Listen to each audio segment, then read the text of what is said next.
Mark Podcast. Shrimp on the barbie. Shrimp on the barbie. Do you respect that? That's corruption. I could make a fake snake. You do not pee in the pool. You do not pee on the barbie. All of myself is clean. Broadcasting from the Great Wall of China, ladies, gentlemen, and everyone in between, welcome to the Hard Mark Podcast, a show where I, Eric Donaldson, wrestling fan of nearly 40 years, it used to be over 30 years, now it's nearly 40, introduce one match per episode to my co-host who has never watched wrestling. We talk about the backstory, we watch the match, and then we rank that match on our ever-growing list. The purpose of this show is to see what happens when someone who's never watched wrestling is introduced to its most notable matches, and without any further ado, my authentically finger-licking co-host, Flying Ryan Murphy. Don't like this. That made me laugh. How's it? Did you come with that with fly? Yeah, I thought about it, and it made me laugh. The idea of saying it, and then I said it. Neurodivergent. My authentically neurodivergent. Now watch your mouth, Eric. I'm using the term we're supposed to use, Ryan. Yeah. Well, finger licking good. Finger licking KFC motherfucker over here. Today, Ryan, we're taking a step back from the main timeline that we've been covering, and we're going to revisit WCW. Despite knowing that the end of their story would be to bow down at the feces and semen-stained feet of Vince McMahon, there's a handful of stories worth delving into before we close the book on WCW entirely. And who knows? Are we closing the book? Who knows? As other items come up, we may occasionally dip our toes back into WCW waters, but we're basically done with them. But as far as what we'll be taking a look at here today, one of the more legendary tales involves a man that we've seen many times, and in fact, we literally just saw Hulk Hogan. Yeah, who'd have thunk it? Why would we? I swear that I didn't intend... Oh, he died. I need to do Hulk Hogan stuff. This is pre-recording before he died. Pre-record. Yeah, we just assume he'll be dying soon. Yeah. But no, this has been like literally months. I was like, okay, this is going to be the order of operations, whatever. But as we know, the peak of Hogan's time in WCW was as the leader of the NWO, specifically as his bad guy alter ego, Hollywood Hogan. And during that run, Hogan developed a bit of a rivalry with Diamond Dallas Page, another man that we've seen before, although it's been a minute, the hard-working people's champion that began wrestling training at the ripe old age of 35. So it's not too late for you, Ryan. I still got a shot. You still got a shot. You get that physical therapy done, you'll be hitting enziguris and space-flying tiger drops all the livelong day. Just don't touch my shoulder. Okay. Yeah, no, I don't think that they have to touch your shoulder in wrestling, generally speaking. So that's good news for you. But due to his tenacity and determination, traits that you also possess, Ryan, Thanks. DDP would become one of the most popular stars in WCW against all odds. DDP's legendary rivalry with Randy Savage, which we saw all the way back in episode 56, would then lead him to feuding with the NWO as a whole, with Hogan taking liberties with Diamond Dallas Page's wife, Kimberly, spray painting her and humiliating her on live television. This led to Page calling Hogan out and dubbing him Hollywood Scum Hogan. Hogan, for his part, would big league Page, claiming to be at a higher level than the working man's champion, and would casually dismiss the challenge. Now, one of the biggest components of the Hollywood Hogan character is that he was a liar and a hypocrite, very much unlike Terry Bollea. If Hollywood claimed something, the opposite was almost certainly true, which in this case meant that DDP was on Hogan's radar. However, as we've seen, Hollywood Hogan's biggest weapon was not his 24-inch pythons or the atomic leg drop, but the number of henchmen that he had within the NWO. And Hogan utilized one man specifically when targeting DDP, the Worm, Dennis Rodman. Oh. God damn, dude. Oh, We're yeah. mergers of sports here. Like, Business just picked up.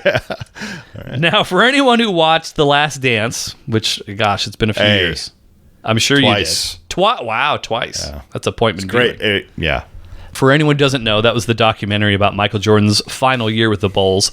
You may remember the brief mentioning of Dennis Rodman missing a practice during the 1998 NBA Finals when the Bulls played against the Utah Jazz, as well as the subsequent media day prior to Game 4. If you watched that, you might know the reason for that absence was a simple one. He was on WCW Monday Nitro hanging out with Hollywood Hogan and the rest of the NWO. So he totally skipped practice, totally skipped media That day. wasn't Vegas, right? The show, the Nitro Yeah. show? It could have been. I don't know. I could verify, but I don't know. I was just fine. Yeah, he was out. He was gone. He was gone. He was not there. He probably got fined, but I don't think Phil Jackson considered it a huge deal. He's just like, Dennis is Dennis. He'll be back. It'll be fine. Yep. Now, as far as the NBA Finals go, despite Rodman's off-the-court shenanigans, the Bulls would beat the Jazz in 6 games to claim their second and final three-peat. 98. 98. Yeah, so that would be the end of the three-peat era, the second three-peat era of the Bulls. Fuck John Stockton. You don't like John Stockton? I do. I love that guy. Why'd you say fuck John Stockton? He's the Jazz head guy. You think him over Malone? Fuck either one of those. Oh, fuck Malone and fuck Stockton? Fuck Malone more than John Stockton. Why? Oh, Malone's got some he's like the Hulk Hogan. Yeah, he's got some controversy. I've heard. What do you know what it is off the top of your head? Did he cheat on his wife, or is it more than that? No, it's more than that. It was, from what I recall, it was pretty ugly with Malone. Oh, cool. This would be a great episode. So Malone has some things going on. Great. Let's definitely talk about those right now. And then go ahead, roll on. One of the key stories that developed through the NBA Finals was the rivalry between Dennis Rodman and Karl Malone. The two would find themselves in several scraps through the series, and with their tussles under the boards, things were getting especially chippy. Game 6 of the Finals took place on June 6th, 1998. Just a month later, WCW would be holding one of their yearly pay-per-views, Bash at the Beach. So with Rodman's schedule cleared, Hogan would finally accept Diamond Dallas Page's challenge, but under the condition of it being a tag match with Hogan and Rodman taking on DDP and a partner of his choosing, which would lead to Page to come up with the ultimate ace in the hole. So DDP would fly himself to Salt Lake City. He made his pitch, and he got himself a partner in the mailman, Karl Malone. See? Yeah. And so the two of them made an impact pretty quickly, thwarting NWO interference, and costing Hollywood Hogan the heavyweight championship as he defended against Bill Goldberg. And with that, the contest was made. I swear I didn't plan this either after you shit-talked this city last episode. Which city? The great wrestling town of San Diego is gonna be the same town that hosted Chris Jericho versus Steve Austin last time, is going to be hosting the star-studded tag team match of Hollywood Hulk Hogan and Rodzilla Dirty Dennis Rodman versus Diamond Dallas Page and his partner Karl Malone. So as a quick little bit of quick aside, this would probably lead to the most media coverage for any WCW match in history. There's probably only been a handful of WWE matches that exceeded the amount of mainstream attention that this got. Again, this was 1 month after the end of the NBA Finals. The foursome of Hogan, Rodman, Malone, DDP, they'd make appearances on The Tonight Show and other media outlets to hype up the in-ring confrontation between Rodman and Malone. So the ultimate... This is insane. Yeah, I thought that it would be intriguing for you. Yeah. I mean, you know all these people. DDP's been a bit, but you'll probably recognize them.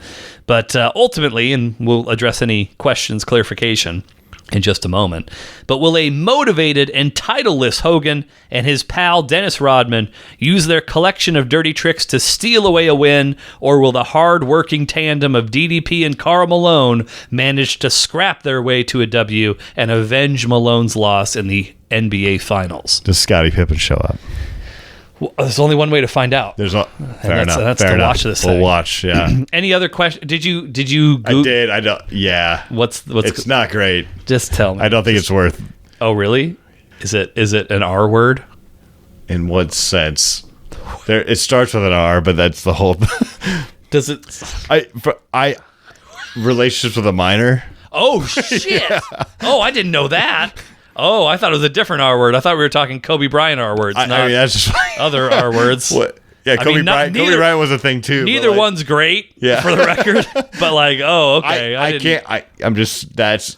I don't know if it's allegedly or if it's for I'm just saying. Really? Like, yeah, but whatever. Glad. This is known now and not known. Right, exactly. How could I have When known? did this match happen? Oh, this was in 98. 98. Yeah. After the finals. And we're covering it now in 2025 when presumably this information was readily available. Yes, But hey, you know, that shift. We can drop that part out I'm just the reporter out here. I'm not here to make judgments of character. I'm just giving the facts. Speaking of facts, data. Wrestle with the data. Ryan's record, 59, 43, and 3. This is the 106th match that we have watched. Ryan is on a 1-match winning streak, and some Hulk Hogan data for you. Big ups to the Hulkster. Yeah. This is the 15th Hulk Hogan match that we have watched. Ryan's record is 8-6 in Hulk Hogan matches. The average Ryan Hulk Hogan match ranking is 68, 63 when you win, 75 when you lose. It's right there. Which is good. That's perfect. I could have predicted that. Average Eric Hulk Hogan ranking is 64, so just slightly above.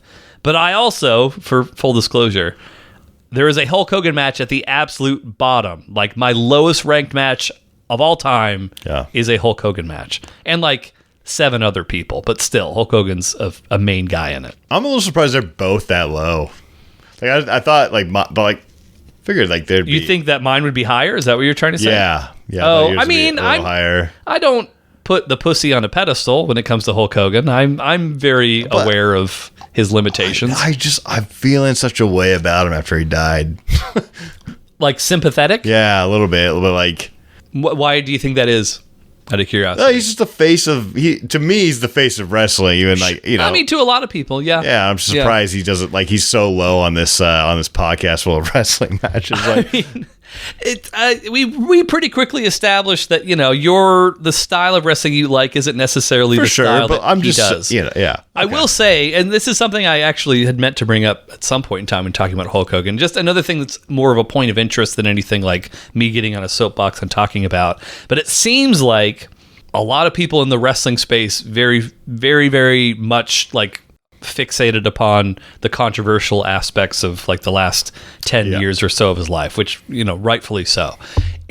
A lot of the mainstream publicity around Hulk Hogan's death really didn't talk about that at all. From what I saw, I'm sure that exists, but I remember seeing an ABC little thing where they interviewed a wrestling journalist about it, and they barely brought it up. Well, I think when people die, they're always like, "Oh man, that guy was he was the greatest guy." If I died, people could be like, "What a good," but really, am I? Not Let's be real here. That guy was sucking fingers all the time. Okay.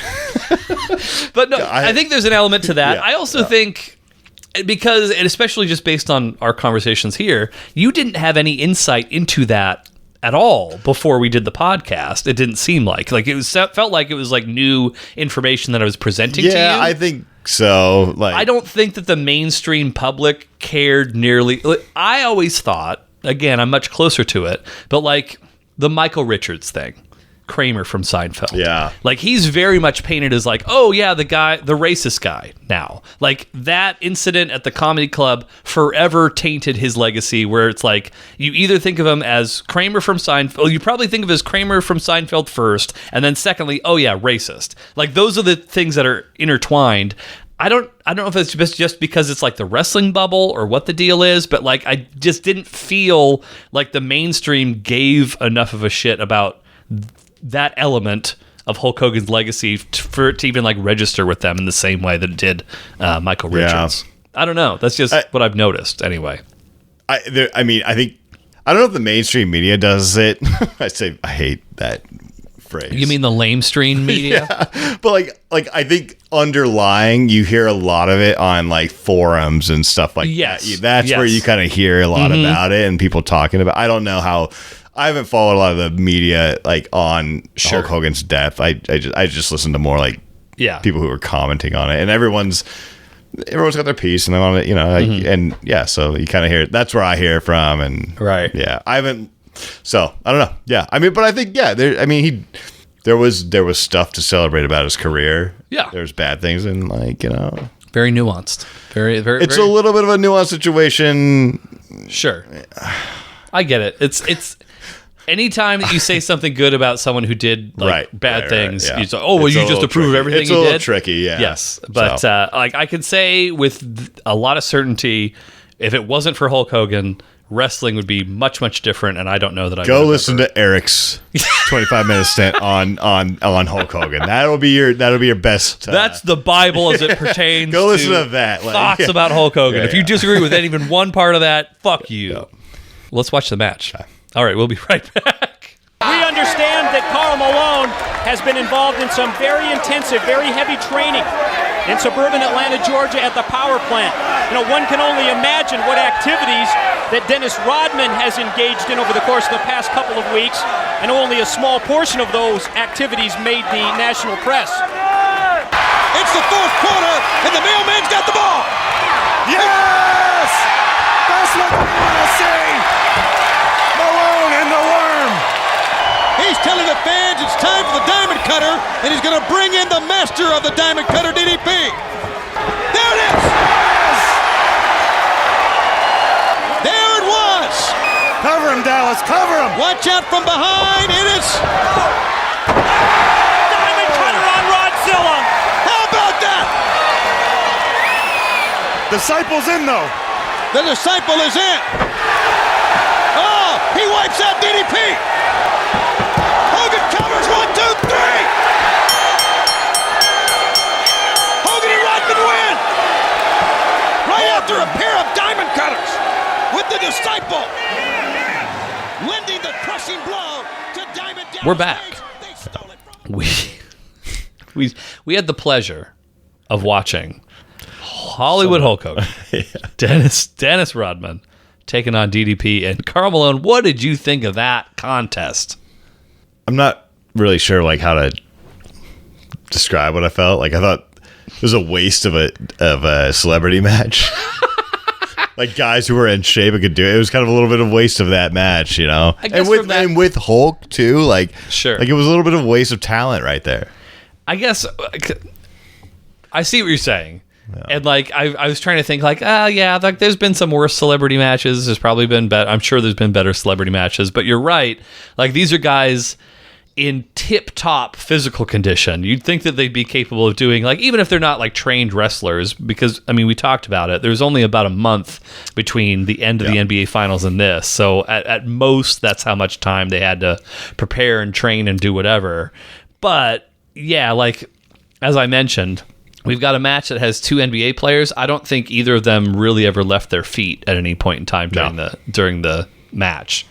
So I don't know. It was very interesting. It was an intriguing match. Just 3/4 way through though, I was kind of done with it. You could have easily shaved probably at least 10, maybe more minutes off of this thing, and the feeling wouldn't have really been a final match too. Oh my god, I've been so pissed. Yes, this was Ryan was so this had to be one of the opening matches, right? And I was no, this is the main event. Everyone who paid money to go to this arena, they saw that. This was the final thing that they saw before they went home.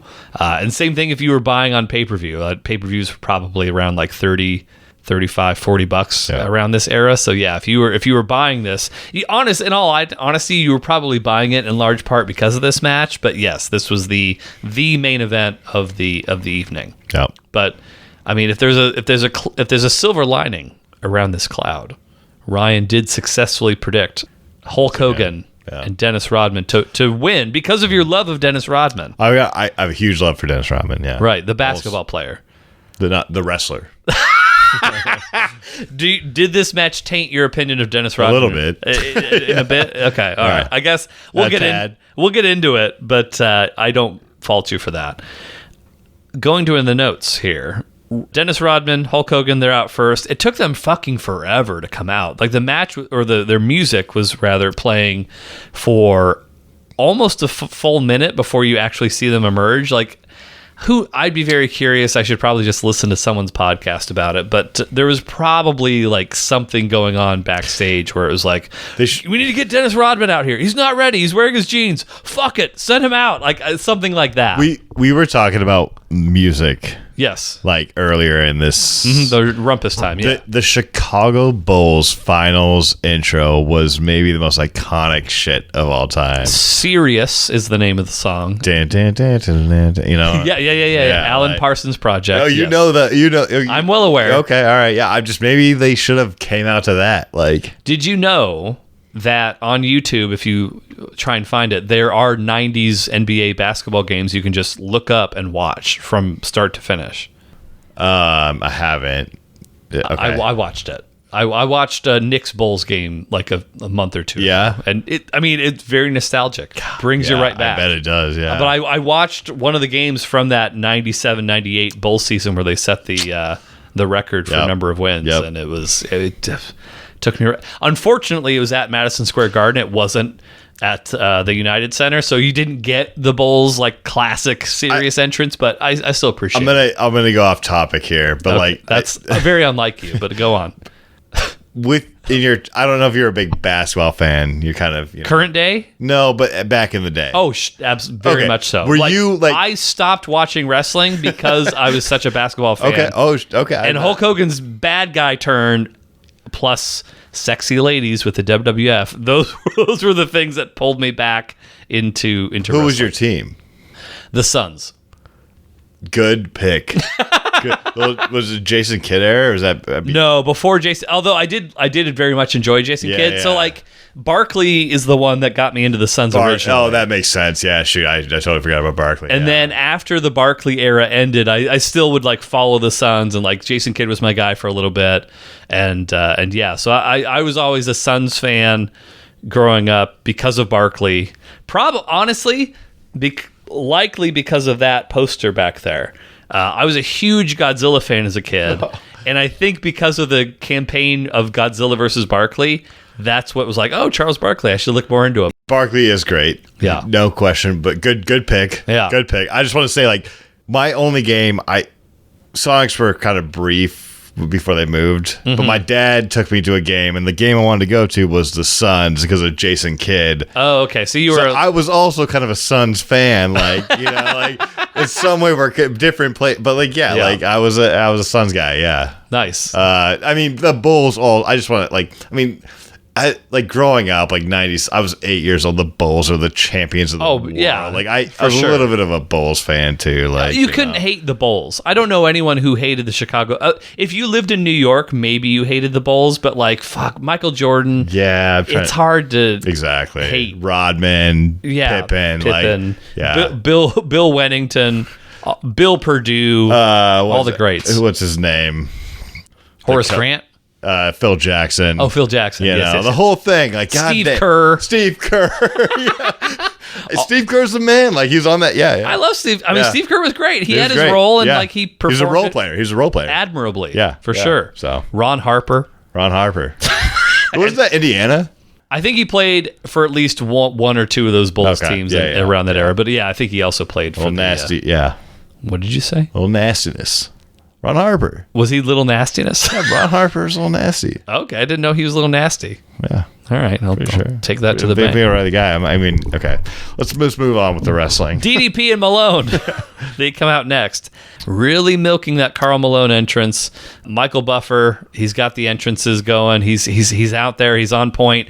Fuck, it took a long time for this match to get started. They for sure were making time for the photographers, of which there was probably 10. At least 10 photographers ringside just snapping off pictures and stuff. So Karl Malone looked great.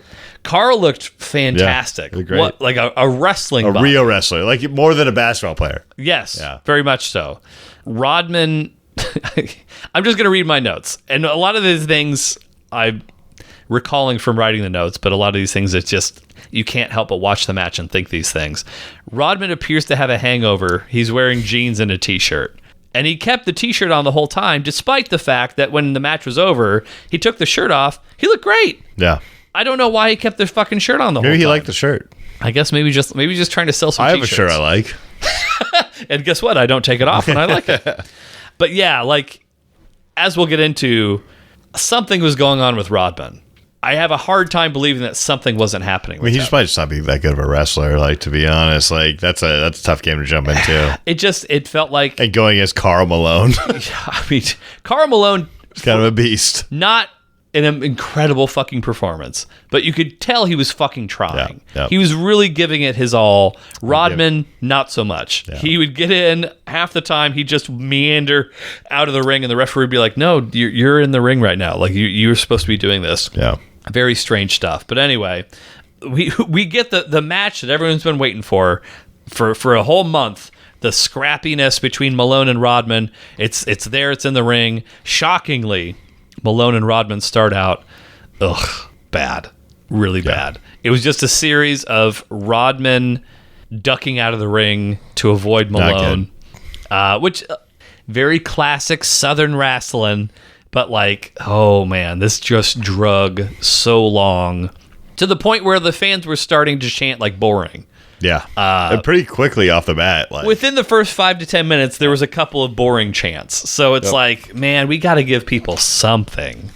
And there wasn't a whole lot to grab onto, but there was some kind of like, I don't know, I guess you just call them like sloppy headlocks and stuff. Like for whatever reason, whenever Rodman would put somebody into a headlock, like normally when you're headlocking somebody, you kind of like either grab your wrist around the arm that's got their head clasped into it, or maybe you like do an S grip with your hands. He was literally like prayer style putting his hands together when he was headlocking Malone, and he did that again with DDP too. So it's just I don't know. That was the whole match to me. I don't even think you have to go any further. Like, I'll at least do a courtesy for them. As we talked about Darrell while watching, Hulk Hogan really was the anchor of this whole thing. You know, Hulk and Malone's they mix it up a little bit. Again, it's not like amazing. Malone hits a big body slam to Hulk Hogan. He kind of puts him in like this head and arm submission a few different times. Eventually, DDP gets tagged in, and DDP's like, "No, I want the worm." And so, you know, DDP and Rodman have some sloppy exchanges. DDP, again, he's also very much doing his best out there. I thought DDP did great. Who would you say put on the best performance of the four if you had to choose one? I mean, it would be between DDP and Malone for me. Okay. I saw some stuff by DDP that was like in a shitty match. Yeah.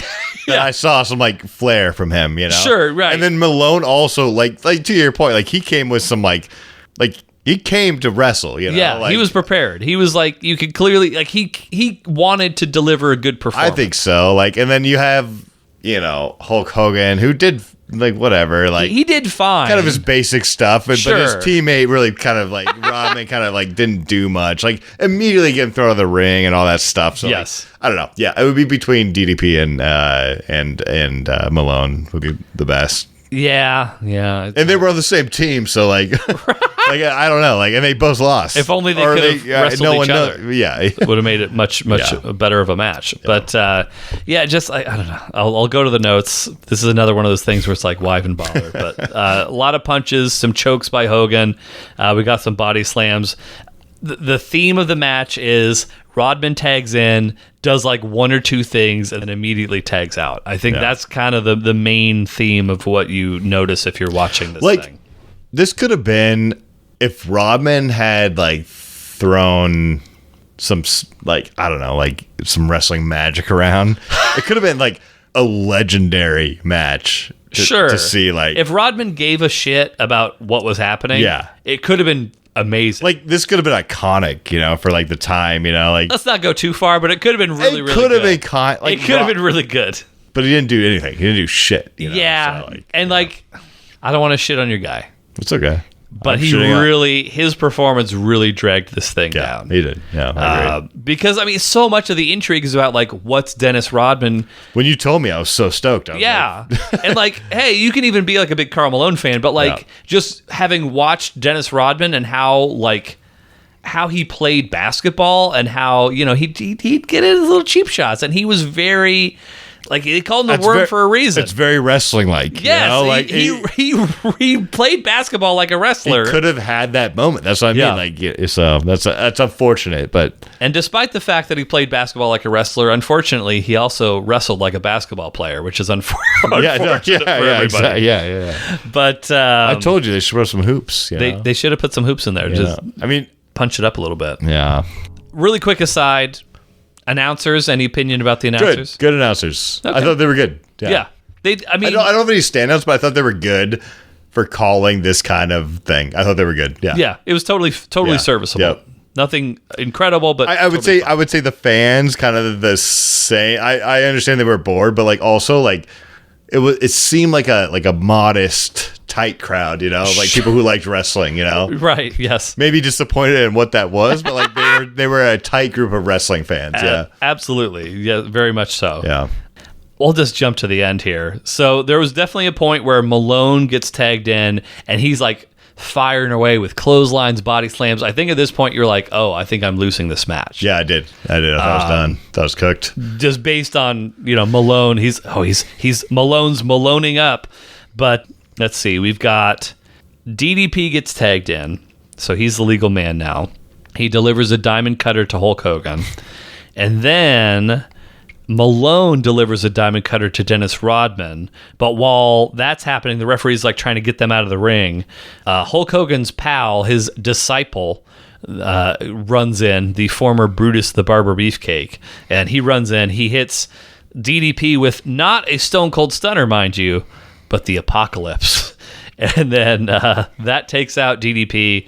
Hulk Hogan gets dragged over Diamond Dallas Page and wins the match for his team, which you there's very few times where you've watched an ending to a match and be like, oh, I don't know that I necessarily deserve to get a W for this. But that was one. I'll take the W, but I don't know if I like actually earned that one. Well, just remember this the next time it goes the other way.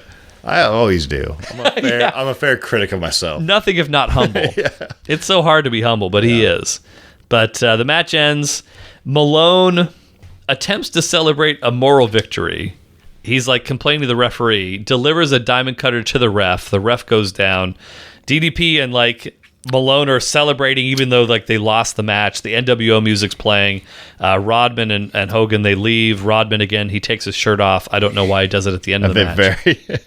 But he did it. And I don't think we ever got a chance to see what color his hair was, which is, again, one of the reasons that you watch Dennis Rodman is like, what's he going to do with that crazy hair of his? I don't think he took it off. He was wearing a fucking bandana the whole time. He's got his do-rag on. Off. Yeah. Yeah. Anyway, that's the match.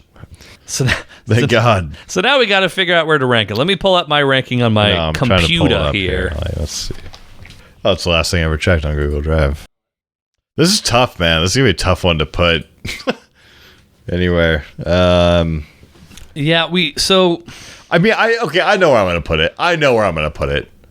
Can I make a quick... Yeah, go ahead. Yeah. I'm not attempting to... Sway your vote, but like we talked about it a little bit, and it's like just because of the intrigue around the match, it's really hard to say like that was trash, just because it's like, it's fucking Dennis Rodman, it's Karl Malone. I'm not putting it as trash. But at the same time, you can't watch that match and be like, that was good. Can you just let me give my ranking?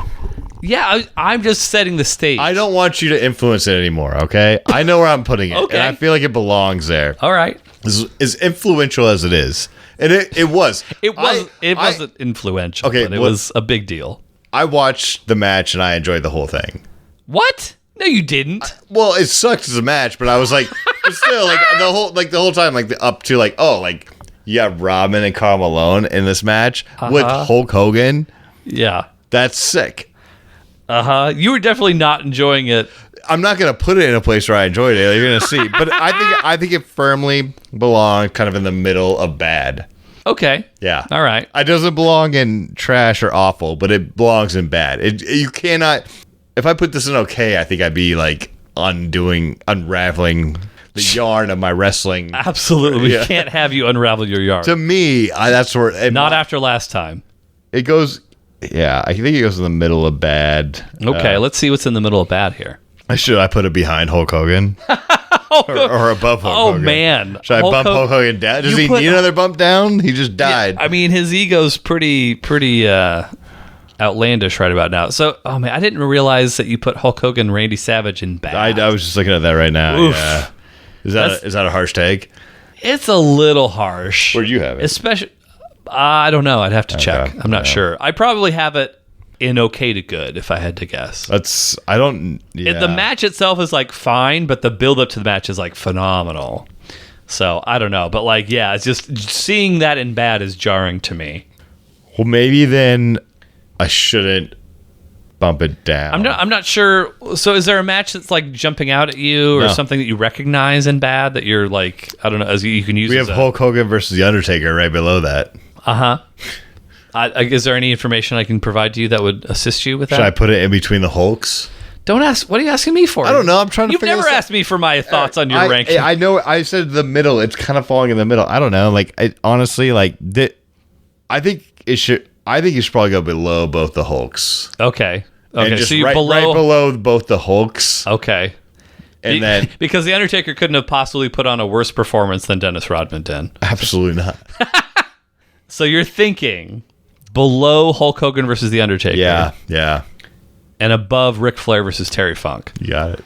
Man, the fact that match is bad is also really causing me a lot of strife. Yeah, I feel like when we do these rankings, like a lot of them recently, I've been like, okay, like agreeable, and like in my bad section is really fucking you up. Like, I don't know why it is, but it is. Yes, that's true. That is a fair statement. So, new 91. Yeah. Oof. So the match was a mess. Well, where am I going to put it? You should finally agree and put it 91. Oh, it's well. Let's see. I don't know. Maybe it will be. Definitely wasn't fucking good. I'll at least placate you to an extent. What is my number 91 right now? 91 is okay for me. That's going to be tough. I don't know that I'm going to put this 91, but let's see. My 91 right now. That's so stupid. The Steiner Brothers versus Harlem Heat, which was for forever the worst match on your list, even though it wasn't good, but it was just it's about as bare bones of a nothing match as you can get. This was offensively bad to me. So I do have to put it below that. It's going to get worse than bad? Is that what you're saying? I don't know. But it's definitely worse than 91 for me. Okay. I'm curious where I don't judge. I'm just curious where it lands on your list. Is it better or worse than Gene Dubois versus Terrible Ted the Wrestling Bear? That was a great match. I think we all love that. Honestly, there's a lot of fucking similarities between Terrible Ted the Wrestling Bear versus Judo Gene LeBois and then Hulk Hogan. Because it's a spectacle. You're not watching it because you're expecting fucking to be amazed by what's happening in ring. You're just like, oh, a dude's wrestling a bear? I'd kind of like to see that. And then this is, oh, Dennis Rodman's going to wrestle? Yeah, I'd kind of like to see that. Yeah. The end result is very similar. What's underneath that? Diesel versus Razor Ramon. Yeah, that was just kind of that was boring, but it didn't have the benefit of oh shit, Karl Malone is really doing his best out there. I think I'm going to put it 95. I'm going to put it right underneath Terrible Ted. The what does that fall under in your categories? Bad. Oh, okay. Yeah. Bad. All right. That's not quite awful. It's pretty close. I think we had a good even contextually, it's very close. Yes. Yeah. As far as what sections. Well, it's in both sections and it's pretty close. Yeah. Anyway, 95 for me. All right. We come to that point in time, and it is a late one, so I won't dilly dally. Eric's Wisdom Tree. Not bad. I learned that you're supposed to do I learned oral care. You're supposed to do things in a specific order, Ryan. So let me just ask you. Yeah. You're going to bed. Yep. Not at my home, in yours. Sure. What do you do, and what order do you do? For oral care? Yes, for oral care. Okay. Yeah. I could tell you, if this is what you're asking. That's exactly what I asked you, yes. So, I love night oral care. Okay. All right. I'm Usually- gonna just sit back and see where this goes. But I'm on the verge of pumping the brakes. Here's the thing. You're getting No, I'm not kinky. done yet. You're getting a little kinky. I'm not getting kinky. Morning care is harder for me. Okay, sure. I sometimes end up doing it like midday almost. Yes. Nighttime. But nighttime oral care is what I love going to sleep with a nice mouth. Yeah, Ryan. Okay, all right. You're on the verge. I'll just. You're teetering. I'm gonna let you get to your point. But here's my routine. Right? Are we just talking about strictly oral care? Yes. Okay. I don't know what else would be. I bought a new toothbrush. Okay, great. A pick, a water pick. These are two separate purchases? No, they're in the same one. Your My toothbrush is a water pick. Oh, Yeah. okay. I don't know if you have one of those. I don't. My wife does have a separate water pick. It's its own standalone water pick. This blows water out the ass of. Sorry, it doesn't. How many more blow fucking times I've got to warn you? It blows water out the main. Okay. Anyway, Noted. so I got. It's really simple. I'm not going to make a good story out of this. I go to bed. I brush my teeth. You're trying to make it a really great story. No, but I would really just appreciate the information. Brush my teeth. 2 minutes. Floss. Okay. With that water pick, it's so much better than flossing with like a real thing. Mm-hmm. And I get behind the teeth. Yeah. Each way. Wow. And I feel fresh when I go to bed. That's and then after I'm done with that, mouthwash. Okay. Call it good. Okay. Sometimes I forget to pop my edible, and then I'm like, fuck. And now I gotta now I got this juicy thing I gotta pop in. You know. Sure. But usually I try to get that before. So anyway, Yeah. that's my nighttime routine. Okay. Yeah. I'm not saying this to be combative. I feel like you are. God damn it. I'm not. I knew you brought it up for a reason. Like, You're doing it in the wrong order. okay, go ahead. Your order is incorrect. Okay. I had to adjust my order. Once I was like you, Ryan. Okay. Doing it in the wrong order. I'm up to listen. My night oral care was in the wrong order, and I've had to change it. Okay. So here's what you're supposed to do. You start, and I don't think it's like it has to be this specific order, but It sounded like you said. the end for sure has to be always the same thing. All right. So I start by flossing. Start with your toothbrush. I use. No, I don't. You can use your water pick. String floss. I do. Do you use a pick? Yes. Thing? The individual single-use picks. Correct. Yes. No, that's okay. Okay. Yeah. Great. So I start by flossing. You could start by using your water pick. Then I don't. I start by brushing my teeth first. That's where you're wrong. Oh, okay. All right. Okay. So start by either flossing or water picking, then mouthwash, then the final. And so this is the most important thing. The last thing that you do is supposed to be brushing your teeth. Really? Yes. Is that true? Yes. From who? From just reading. Dental. I mean, I'll ask my hygienist. I trust my hygienist. Yeah. We lead parallel lives. Okay. This isn't Jonathan, by the way. This is not some fly-by-night Who's male. Jonathan? Is he a dentist? He's the one that I had the bad experience with where I swallowed a lot of okay, blood. okay, No, okay. my real hygienist is back, and when we lead parallel lives. But that's neither here nor there. Okay. No, so I've just been reading online. So, you know how when they fluoride your teeth, right? Yeah. You're not supposed to, eat or drink anything for, half an hour or something like that. No hot liquids for several hours, whatever. It's because of the fluoride, it's got to make its way into your teeth. If you brush first and then you mouthwash and all this stuff, you're essentially rinsing off the fluoride from your teeth. Don't we have fluoride in just regular water? Well, it's probably, you do. Yeah. Well, for now anyway. Big ups to RFK. But for now we do. Yeah. But you're supposed to, the final thing that you do is supposed to be brushing your teeth, so that way the fluoride stays on your teeth for at least a little bit. It doesn't need to be on all night. I'm not opposed. Let me say this. I'm not opposed to changing my views here. I'm not dead set on this. So Sure. I'm open to your recommendations, but I've always gone brush, I was the same. floss, mouthwash. I was the same. And so you're saying switch that. Yes. Turn it on its head. Yeah. Go fuck myself from my. Well, that's a little further than I would say. What order? Okay, give me the order that you do it in now. Floss, mouthwash, brush. Okay. Has it been working for you? Do you feel cleaner, fresher in their mouth at night? I don't feel a significant difference. I feel better knowing that I'm doing the things that I'm supposed to be doing. The dentist says that's the way to go. I have not asked my dentist about this. Oh yet. my God, dude. I already said You're that. basically RFK in yourself I'm, right now. whoa, man. Like, that's you don't even know quite anything, the dude. Like, accusation. I am not RFKing myself. how do we talk to your dentist? Okay, you talk to your dentist too. Well, when I go, I will. Do you go to dentists? Sometimes when I have to. When was the last time you went to a dentist? That's not a question for the podcast. Oh, okay. So, Mr. Eric? I don't go to dentists because No. I'm too scared to go to a dentist, Eric. Oh, but I don't believe you when you say that you should brush your teeth after you do all the other things. Feel good about yourself now?